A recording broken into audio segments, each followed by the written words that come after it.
নমস্কার, কেমন আছেন আপনারা সবাই?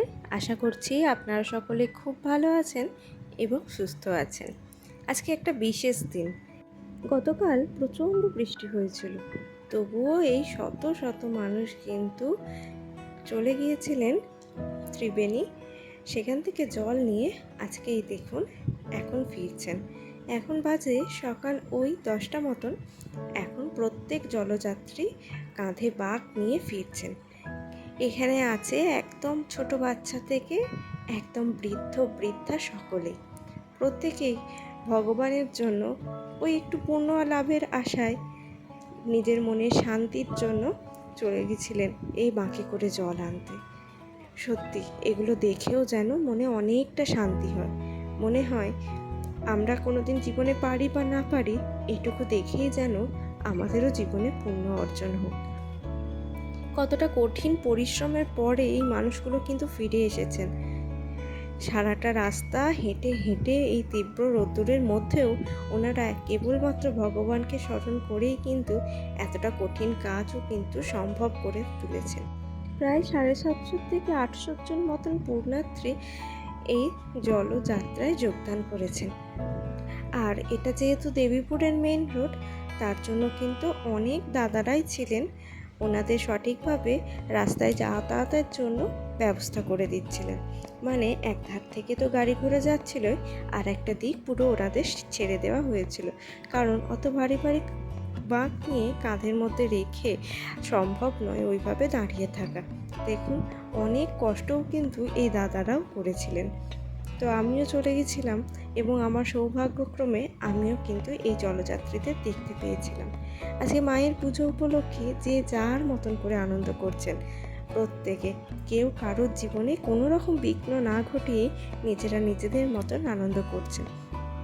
জীবনে এই এক একটা দিন যেটা নিজেদের মতন করে আনন্দ করা যায়, আর যেটাও কিন্তু হয় এই মাকে ঘিরেই।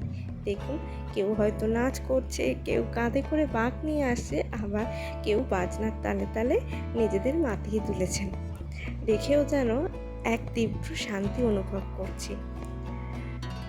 আমাদের এখানে কালী মন্দিরটি আগে প্রায় ভগ্নদশাতেই ছিল, পরে সেটিকে পুনর্নির্মাণ করা হয়।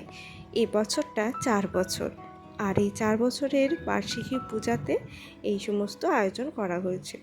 যদিও প্রথম বছরে কিন্তু এর থেকেও আরও অনেক পুণ্যার্থী কিন্তু গিয়েছিলেন, এবং যত দিন যাচ্ছে জিনিসটা কিন্তু কমছে না, আরও অনেক অনেক বড় হয়ে উঠেছে। প্রত্যেক মানুষ কিন্তু এই পুণ্য কর্মে কিছু না কিছুভাবে নিজেরা অংশগ্রহণ করে থাকেন, যে যেমনভাবেই পারুক না কেন।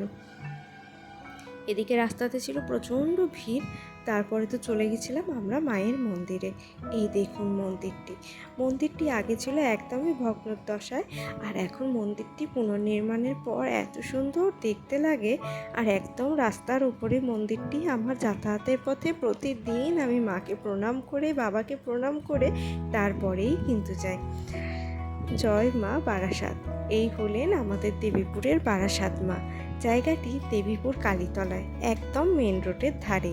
যদি কখনো সময় পান এসে একবার ঘুরে যাবেন, বিশ্বাস করুন তীব্র শান্তি অনুভব হবে মনে। আর এই শান্তির খোঁজেই তো আমরা এদিক থেকে ওদিক অনেক জায়গাতেই যাই, একবার এখানেও এসে ঘুরে যাবেন। মায়ের মন্দিরের পাশাপাশি আছে বাবা ভোলেনাথের মন্দির, আর তার পাশেই আছে মনসা দেবীর মন্দির। এখানে এখন পুজো হচ্ছে, আর অনেকজন ব্রাহ্মণ মিলে কিন্তু এখানে পুজোটা করছেন। এখানে মায়ের কাছে ধূপ দিয়ে দিলাম। আর একটা খুব ভালো ব্যবস্থা, ধূপদানিগুলো বাইরেই রাখা হয়েছে।